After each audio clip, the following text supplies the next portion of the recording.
At one, Israel says it's launched more airstrikes on targets in Iran, a 10th wave of attacks since the conflict began. Weapons launch sites and defense systems have been hit. Over 1,000 civilians are reported to have died in the first 5 days of the war. More evacuation orders in southern Beirut as Israel also intensifies attacks on Hezbollah. But Iran continues to fight back with strikes reported right across the Gulf, including in Saudi Arabia, Kuwait and Qatar. At 6, we're live in Tel Aviv as Israel and America's war with Iran spills way beyond the Middle East. The moment a US Navy submarine torpedoes an Iranian warship off the coast of Sri Lanka. More than 80 bodies are recovered, dozens more are missing. America is winning, decisively, devastatingly, and without mercy. They are toast, and they know it. And now Turkey's under threat as NATO air defenses intercept an Iranian missile. And it's revealed HMS Dragon won't sail for another week to protect the UK base in Cyprus. Hello to you from Tel Aviv, where Israel and America's war with Iran has spilled across many more borders, escalating far beyond the Middle East. The US has now sunk in international waters an Iranian warship off the coast of Sri Lanka, and Turkey has been targeted by an Iranian missile. Well, it was the US Defense Secretary who announced a submarine torpedo had sunk the warship, the Iris Dina, around 25 miles south of the city of Gaul. More than 80 bodies have so far been found. It's thought 180 people were on board. It's the first US attack on Iranian forces outside the Middle East in this war. And NATO air defenses had to intercept an Iranian missile heading towards southern Turkey. There is a large US airbase nearby at Incirlik, which could have been the target, but that hasn't been confirmed. Elsewhere, Israel says it's launched a 10th wave of airstrikes on targets across Iran, and it's issued evacuation orders for more people to leave southern Lebanon, as Hezbollah positions are attacked in the capital Beirut. A US-based human rights group now estimates that more than 1,000 Iranians have died in the war so far, some of them children. And the first UK government-chartered flight is due to leave Muscat in Oman in the next hour or so, evacuating Britons at a time when much of the airspace around the Gulf remains closed. Well, our first report tonight is from our international editor, Jeremy Bowen. This was another demonstration of American military power and a stark message to the Iranians that nowhere is safe for them. The US submarine's torpedo smashed into the stern of the Iranian frigate Dana. In the Indian Ocean, and we'll play it on the screen there, an American submarine sunk an Iranian warship that thought it was safe in international waters. Instead, it was sunk by a torpedo. Quiet death. The first sinking of an enemy ship by a torpedo since World War II. A first for the Americans, who released photos. In fact, 44 years before this attack on the Iranian ship, a Royal Navy submarine sank the Argentinian cruiser General Belgrano, one of the most controversial actions of the 1982 Falklands War. The Sri Lankan Navy brought 32 survivors ashore. It seems that the Americans have decided that they can hit Iranian targets worldwide. Some of the rescued Iranians were walking wounded, others more seriously hurt. The attack will raise more questions about the legality of America's claim that this is a war of self-defense. In 5 days of war, huge uncertainty about the future has been imposed on more than 90 million Iranians. Whatever their views on the regime, living in a city, a country that is being bombed, can reduce people's lives to a daily test of endurance. The traffic is moving in Tehran, aspects of life are functioning. There are no doubts about America's capacity to destroy, but plenty about keeping its promises to help Iranians end years of authoritarian rule. There is no evidence of a coherent plan for what happens when the bombing stops, and increasing signs that the Iranian regime's ability to survive has been underestimated. For the Iranian people, my heart breaks, truly. President Trump presented this as a historic generational opportunity, but it's actually looking like a historic generational disaster. The Iranian people in Iran have borne the price of the Islamic Republic's repressive capacity for 47 years, and I'm very worried that not only are they going to be left in a war-torn, devastated country with no economic prospects, but they will be facing further repression and brutality at the end of this war. The Israelis released video of the view from one of their aircraft over Tehran. A missile circled in red sweeps past. Israel destroyed Iran's air defenses last year, which means the skies over Iran are wide open for Israeli and American pilots. Our colleagues at BBC Persian spoke to Iranians fleeing across the border to Turkey. Honestly, people are completely stressed. The situation is critical. No one is really themselves. Because of the rising prices and everything that was already going on, people were already under a lot of pressure. And now that the war has started again, the situation has become even worse. I was there for 1 month, but I feel like I aged 100 years. It was exhausting. It really wore me down. Across the region, the war is still intensifying. In Lebanon, Iran's ally, Hezbollah, released a video of a drone attack. In what may be a separate incident, an Israeli tank inside Lebanon is circled and seems to take a direct hit. Israel, though, has much more firepower than Hezbollah since it scored a major victory over them in 2024. The health ministry in Beirut says more than 70 Lebanese have been killed in the last 2 days. Big questions for the whole Middle East now include how long will this last and what will it take to end it? No one has answers yet. Jeremy Bowen, BBC News. Well, after making that announcement about the sinking of that Iranian warship, the Defense Secretary, Pete Hegseth, declared more and larger waves of attack were coming and the Iranian regime a toast. Tom Bateman was at that briefing at the Pentagon today. Tom, what did you make of how officials see the progress of the campaign so far?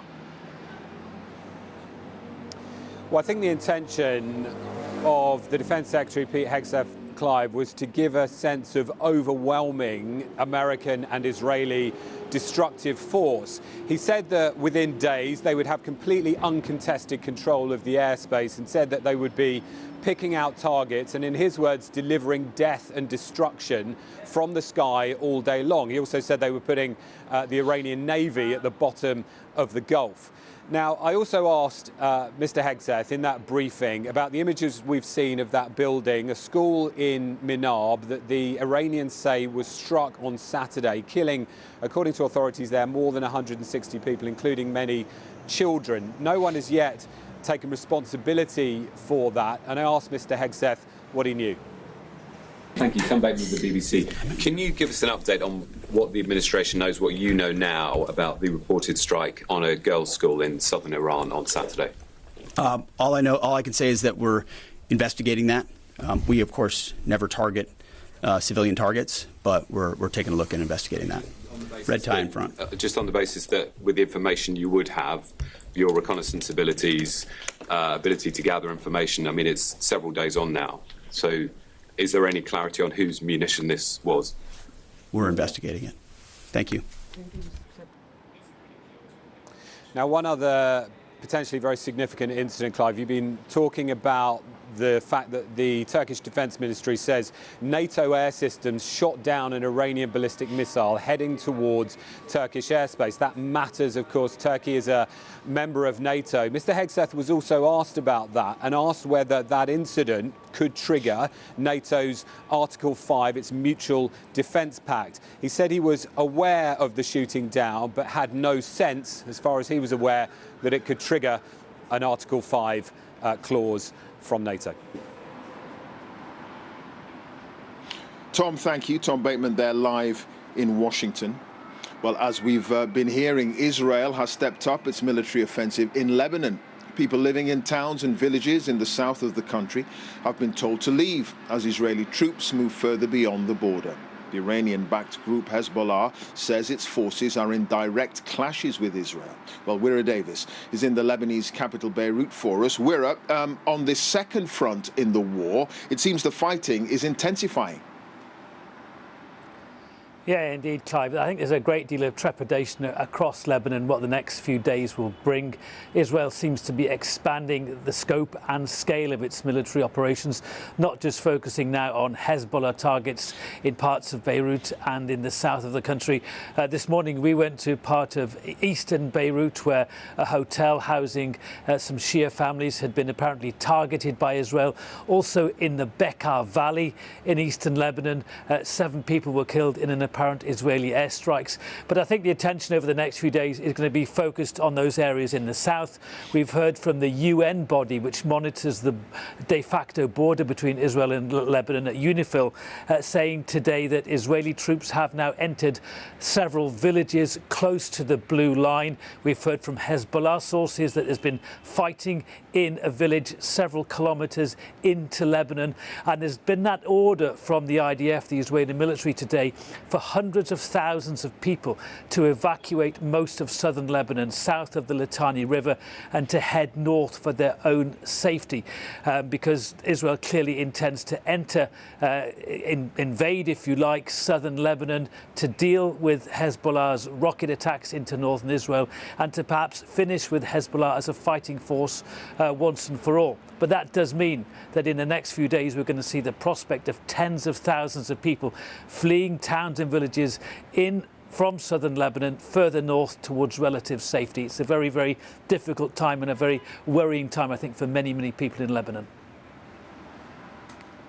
Indeed, that second front getting much more dangerous. Thank you. Wira Davis there, live in Beirut.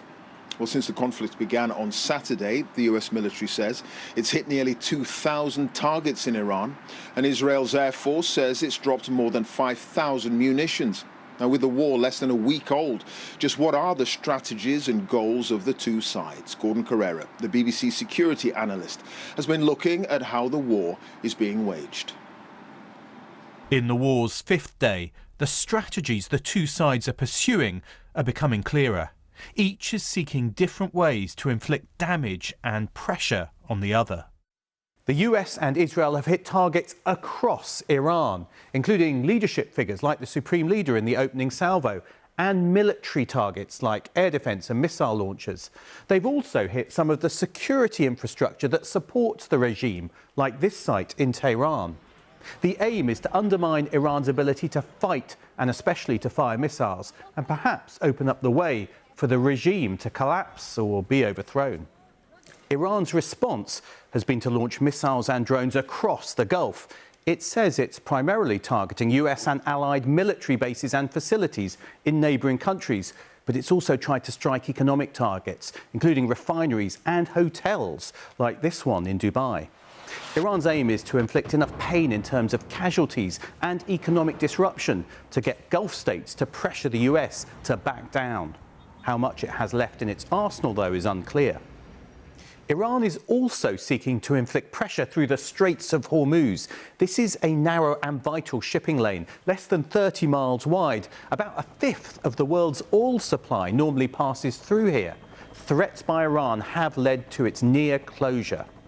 This tracker shows shipping the day before the war, when around 100 vessels a day passed through, and now when it's slowed to a trickle. The US says, if necessary, its navy could escort ships to prevent a serious economic crisis. In this war of attrition, can the US and Israel hunt down Iran's missiles and drones before they and Gulf allies run out of interceptors to shoot them down? And can Iran withstand the bombs and inflict enough pain to force the US and Israel to pull back? Gordon Carrera, BBC News. Sir Keir Starmer has defended the UK's response to the Iran conflict after criticism from Donald Trump for not allowing British military bases to initially be used for US airstrikes. The Prime Minister insisted it was crucial that the UK acted on a lawful basis and there was a viable, thought-through plan for the conflict. Here's Chris Mason. This is HMS Dragon, currently in Portsmouth. It's being loaded with ammunition and is expected to set off for waters near Cyprus next week. It can spot missiles and drones and is being sent to protect a British base on the island hit by a drone at the weekend. The situation in the Middle East remains serious and volatile. This government will be resolute in our focus, protecting British lives, bringing our people home and safeguarding our national interest. The Prime Minister has given America permission to take off from British runways on missions to bomb Iranian missile sites, but this hasn't happened yet. The Conservative leader wanted to know why the UK wasn't bombing those sites itself. Iran is trying to kill our servicemen and women.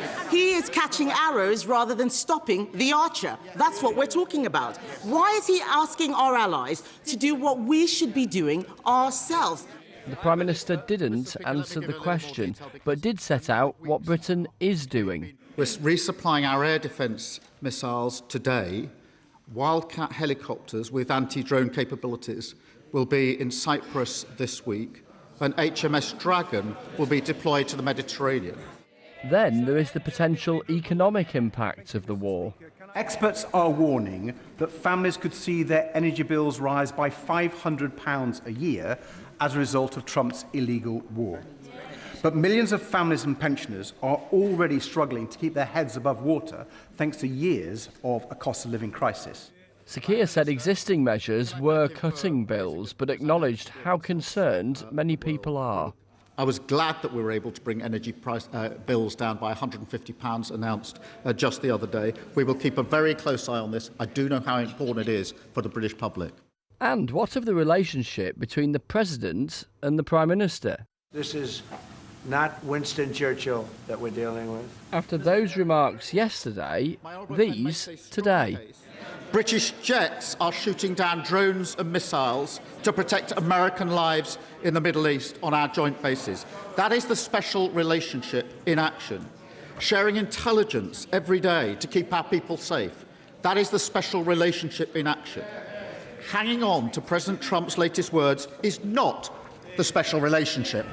It'll be helicopters from this base near Yeovil in Somerset heading for Cyprus soon, armed with missiles capable of shooting down drones. Chris Mason, BBC News. Well, it's in the next hour. The first government evacuation flight to bring British nationals home will take off from the Omani capital, Muscat. 8 more commercial flights are due to leave the United Arab Emirates. Hundreds of thousands of Brits who were stranded after war broke out are still trying to get home, and some have been getting in touch with BBC Your Voice, as Mark Ashdown now reports. With thousands of flights grounded, for those stranded, the journey home remains unclear. Poppy's flight from Singapore to London was diverted to Oman on Saturday. She says after a 5-hour wait, passengers were taken by bus to a hotel. That was on Saturday evening. It's now Wednesday evening and I haven't heard anything from Qatar Airlines and it's been impossible to contact them. Some other passengers have booked alternative flights home at their own expense, but I haven't done that because prices have absolutely skyrocketed. She's hoping to get on the first government-chartered repatriation flight. Due to take off this evening, it's for British nationals, their spouse or partner and under 18s. The Prime Minister said 130,000 people had been in contact to ask for help. Yesterday, more than 1,000 British nationals arrived back in the UK on commercial flights from the UAE. A further 8 flights are due to leave the UAE to the UK today. I can confirm, Mr. Speaker, that the first charter flight is expected to leave Oman later today, and 2 more will come in the coming days. Airspace over the Middle East remains severely restricted, with flights completely or partially suspended in about a dozen countries. It's causing problems for flight schedules globally.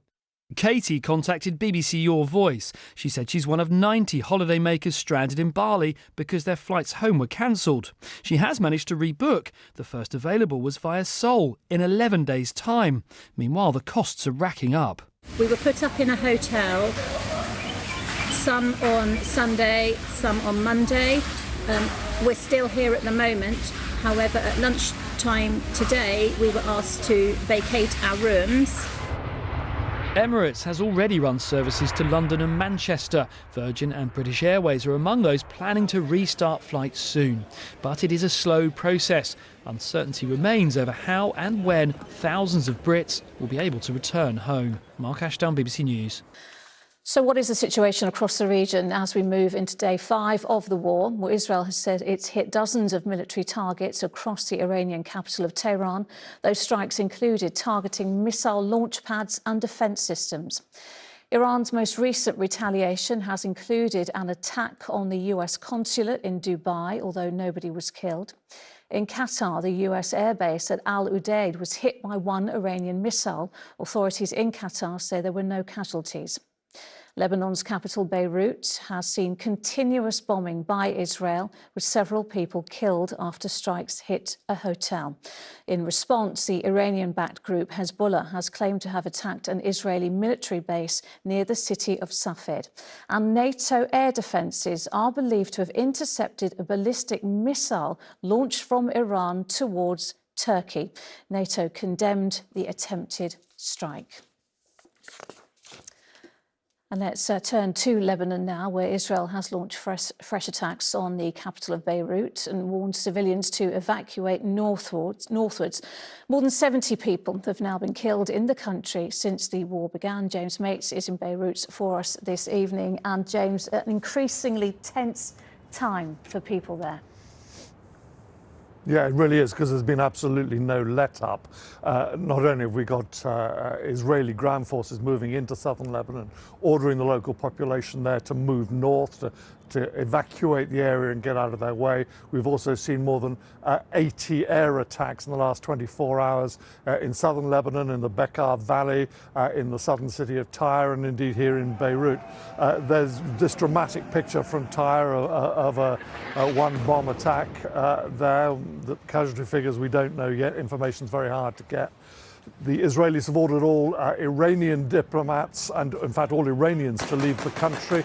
They say they killed an Iranian diplomat. There was an attack here overnight in Beirut, a targeted attack apparently against a hotel. We can show you here the aftermath of that. Well, when we spoke to the owner of that hotel this morning, he said, look, there was no one special in this hotel or even in this room. There certainly weren't any Iranians. But nonetheless, that hotel was targeted, and we know that at least one person died there. I mean, it's a very traumatic time for the people of Lebanon. They are, of course, furious at Hezbollah for ever giving the Israelis a pretext by launching those rockets 2 or 3 days ago, one volley of rockets, but that was all the pretext that the Israelis need to move into this country big time. And many people here, even traditional supporters of Hezbollah, are absolutely furious that they allowed the Israelis to portray this as some kind of revenge attack rather than, as they see it, as simply another land grab.